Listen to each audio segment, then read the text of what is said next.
The Jazz Age, the era of Chaplin, Keaton, Valentino, Dietrich, the Keystone Cops, the invention of talkies, an era of great change in an industry we call the movies. The 10 years between 1919 and 1929 marked a decade of remarkable growth and change for both a world recovering from its first war and a newborn industry called the movies. When the 20s rolled around, movies had begun enjoying a favorable change in worldwide public acceptance. The 20s brought about the understanding that film was a legitimate form of artistic expression.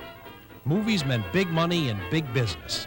Post-war America soon found itself the major producer of all the world's movies, and Hollywood, California became the motion picture capital of the world. Writer, director, and producer D.W. Griffith came to Hollywood and the movies at the very beginning of their artistic development.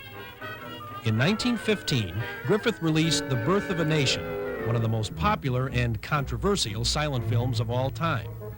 It reviewed the Civil War and Reconstruction and supported the views of the Ku Klux Klan.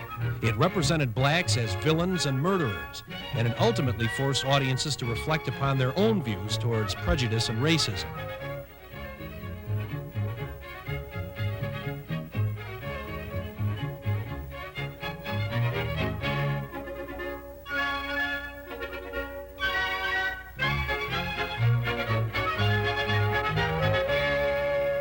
Birth of a Nation was so popular in the States that its total earnings still make it one of the top moneymakers in American film history.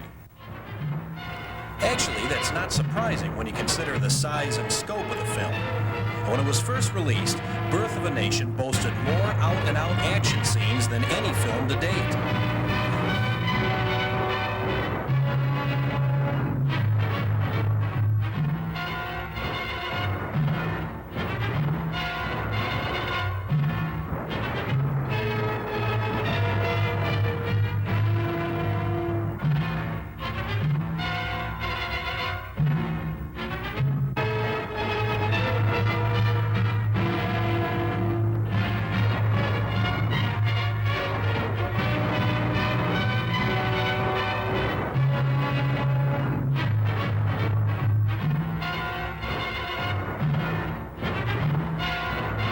Birth of a Nation was an undisputed success, but Griffith's claim to artistic fame came from his film Way Down East, starring a very young Lillian Gish. And the climax of the film was actually shot on a disintegrating ice floe.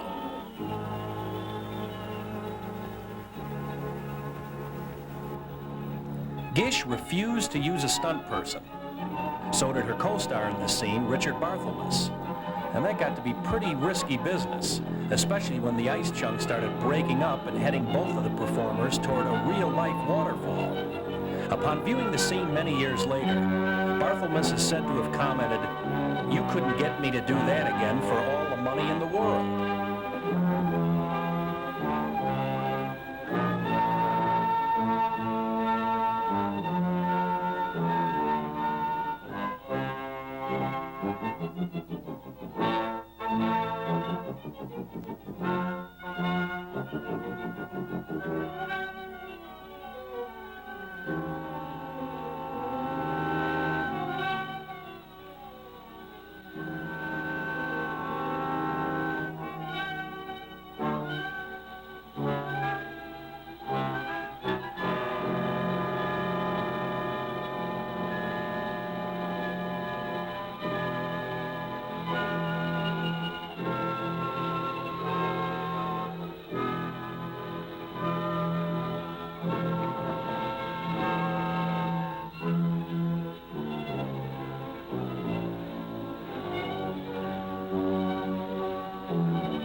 The helpless heroines and virginal types that Lillian Gish specialized in were contrasted by the bad girls, or sirens, of the silent screen. The voluptuous and seductive Theda Bara captivated the world with her presence, sultriness, and heavy-lidded bedroom eyes. The woman whose name was an anagram for Arab death was truly Hollywood's first sex symbol. By 1915, she had vamped her way into the hearts of millions. And she proved that sex appeal could be an important component in a movie's popularity and financial success. Other popular actors of the day included character actor Henry B. Walthall, Western stars like Tom Mix, William S. Hart, and the ultimate romantic star, Douglas Fairbanks. Fairbanks quickly became the persona of the ideal American male. He was handsome, strong, physically fit, clean-cut, and honest. He represented a new kind of hero in film and forever changed the standards by which women judged men. It was the dawning of a new era. Whether starring in a costume swashbuckler or just an old-fashioned horse opera, Fairbanks rose to the occasion with considerable panache.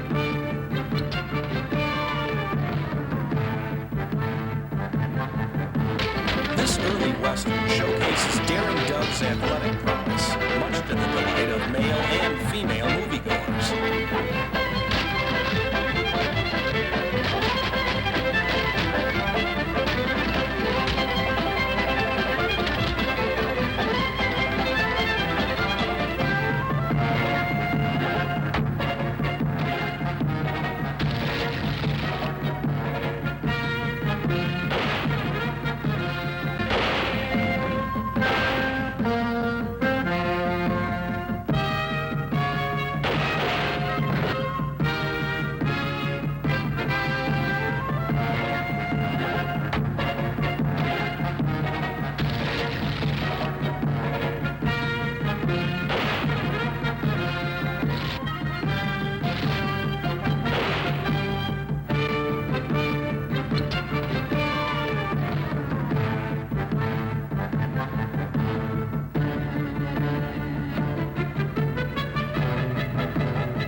While Douglas Fairbanks was changing the male image, writer, director, producer Mack Sennett was changing the way people viewed comedy.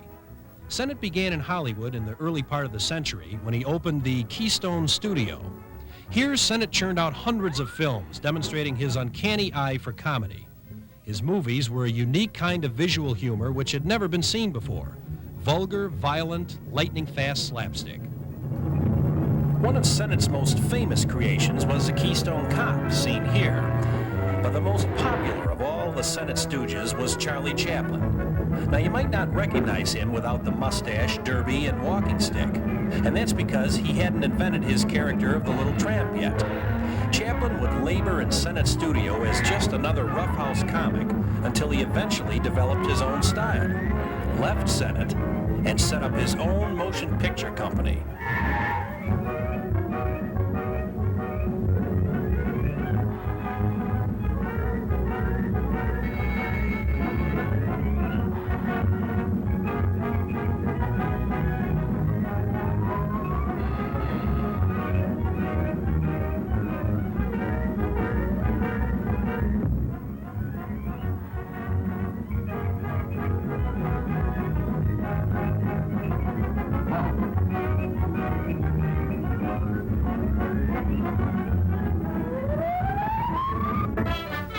Chaplin began with Senate as a Keystone Cop, but both soon realized that Charlie was being recognized as the cop who didn't fit in. His movements were graceful, but his inability to work comfortably within a group was obvious. But the audiences loved Chaplin, and soon he realized that his work was best suited for solo performance. He stayed with Senate long enough to learn the basics of film production, and left to open his own studio. Chaplin's work as the Tramp was met with overwhelming critical acclaim, and soon the world sat up to take notice of his comic genius. His unique style and flair for subtle comic expression quickly set the standard by which most other movie comedians were judged, and still are today. In fact, The Gold Rush, a feature film produced by Chaplin in 1925, is still regarded by many as perhaps his greatest silent film.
By 1925, Chaplin was the most popular movie personality in the world. His brilliant pantomimes superseded language and cultural barriers. Well, let's face it, there are underdogs in any society. And whether he was playing delivery boy or drunkard, Chaplin used his body to express even the subtlest of emotions.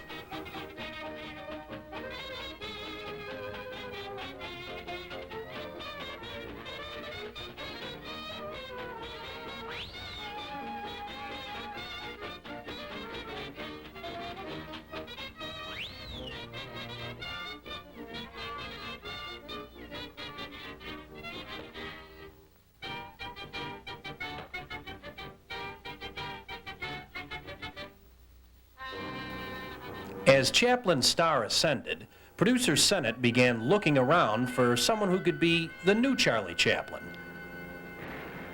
He thought he found him in the personality of Harry Langdon, an ex-vaudevillian Senate brought to Hollywood to make a couple of films. As it turned out, Langdon became one of Hollywood's biggest comedy stars. In this clip, Harry is at his baby-faced best as a daffy draftee.